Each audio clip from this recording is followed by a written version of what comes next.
Bonjour à tous les deux, allez-vous bien?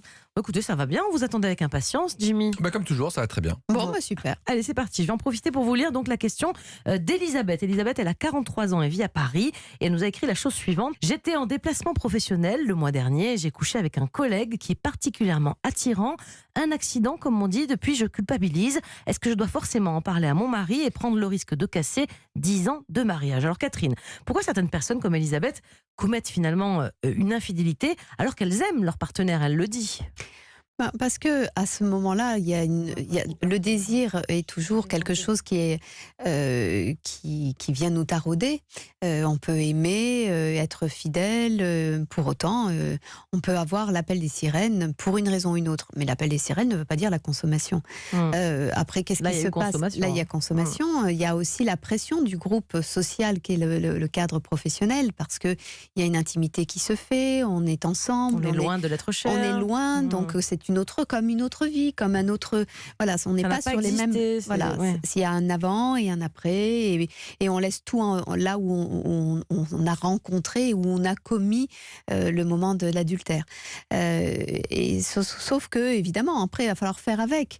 Et souvent, d'ailleurs, dans le cadre professionnel, il y a une sorte de pression parce que on sort ensemble après, ou on boit, ou il faut montrer qu'on n'est pas coincé. Il faut montrer on est plein d'ambition. Donc, qui dit ambition, c'est toutes les ambitions, dont la sexualité. Et assez volontiers, on finit par glisser là où on n'avait peut-être pas l'intention de glisser. Jimmy. Est-ce que ça veut dire pour autant que tout va mal dans son couple, qu'il y a un problème? Est-ce qu'on peut tromper quelqu'un alors que tout va bien dans une relation?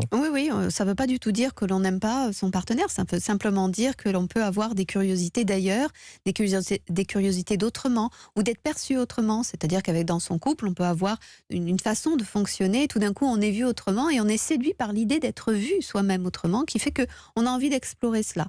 Sauf qu'évidemment, tout ça, c'est assez fake, puisque c'est vraiment une histoire qui se joue sur un espace donné et qui ne correspond pas à la connaissance réelle de l'autre, la connaissance réelle de soi et de ses valeurs à soi. Et donc, c'est là que du coup, ça devient un goût un peu amer. Elle vous demande très franchement, est-ce qu'elle doit forcément en parler à son mari? Parce que clairement, on se doute qu'il ne va pas apprécier la chose. Elle dit 10 ans de mariage. Est-ce que vous lui conseillez d'aller en parler à son mari, de lui dire voilà, j'ai fauté, ça ne signifie rien, ou vous mieux le garder pour soi? Déjà, moi, je trouve intéressant la question parce que ça pose la question du pourquoi. Elle se sent pas très bien avec cette histoire et elle voudrait se sentir bien. Et pour se sentir bien, elle voudrait en parler à son mari. C'est souvent ça, hein. Voilà. C'est pour se soulager. Je trouve que c'est une façon de faire porter à l'autre la responsabilité de la suite, de la punition, si elle sait que de toute façon, il va ruer dans les brancards. C'est une sorte d'invitation à la punition, comme pour se laver de sa faute. Donc plutôt motus et bouche cousue. Hein. Alors, c'est pas motus et bouche cousue, parce que je trouve bien aussi l'honnêteté. Mais je crois qu'il faut d'abord réfléchir à quoi on joue. Est-ce que c'est pour se décharger sur un mari qui va devoir porter ça, il va se le voir en boucle? Bien sûr. Ou alors est-ce que c'est parce qu'on veut que la relation casse finalement, et que c'était une façon de trouver un truc au nom de la bonne morale qui est la sienne, après avoir été moins bonne, et bien du coup ça devient le mari qui va être à l'origine de la séparation, alors que c'est soi-même qui avons acté de l'infidélité.